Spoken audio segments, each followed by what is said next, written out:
Hi guys, welcome to Kavin rapid form. வீடியோவில் இன்றைக்கி நம்ம என்ன பார்க்க போகிறோன்னா, நம்ம பண்ணையில் முதல்ல போட்ட 2 குட்டியில் ஒரு முயல் குட்டி இப்போது தாய் முயலாக ஆகியிருக்கு. அதாவது இப்போது ஒரு 5 குட்டிக்கு தாய் ஆகியிருக்கு. அந்த முயல் குட்டி நம்ம ஃபார்ம் ஆரம்பித்து 8 மாதம் ஆகுது. 8 மாதத்தில் முதல்ல போட்ட குட்டி இப்போது அடல்ட் ஆகிருக்கு. அதை பற்றி தான் நம்ம இன்றைக்கி பார்க்க போகிறோம். ஒயிட்டும் பிளாக்கும் சேர்ந்த இந்த பிளாக் டச்சில் 2 குட்டி போட்டுச்சு. அதில் ஒன்று இப்போது தாய் முயல் ஆகிருக்கு. அதாவது இது வந்து மொத்தம் 5 குட்டி போட்டிருக்கு. 5மே வந்து ஓரளவுக்கு பரவாயில்ல, சைஸ் வந்திருக்கு.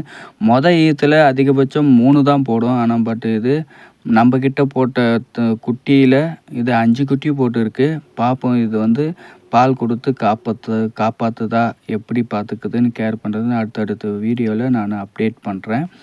இதனுடைய மொத்த லைஃப் சைக்கிளே வந்து இப்போது 7 மாதம் கிட்ட ஆயிடுச்சு. இந்த தாய் முயலுடைய ஏஜு இப்போது ஈத்து எடுத்திருக்கு. ஆனால் ஈத்துலேயே 5 குட்டி போட்டுருக்கு. எனக்கு தெரிஞ்சு என்கிட்ட வெளியிருந்து பிடிச்சி வந்து சின்ன ஒரு 3 மாத குட்டியில் பிடிச்சி வந்து நம்ம மேட் பண்ணி பண்ணதில் 3 குட்டி தான் ஆவரேஜாக போடும் ஈத்து.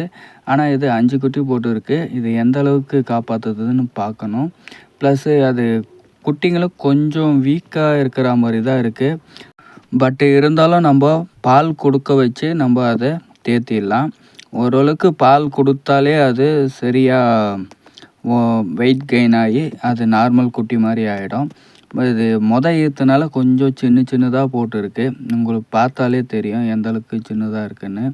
இது குறைஞ்சது ஒரு 30லேருந்து 40 கிராமாச்சும் இருக்கணும். இது வந்து 25 கிராம் தான் இருக்குது ஒவ்வொரு குட்டியும். அதுலேயும் ஒரு சின்ன குட்டி இருக்குது, அது 20 கிராம் தான் வருது. அது பார்ப்போம்.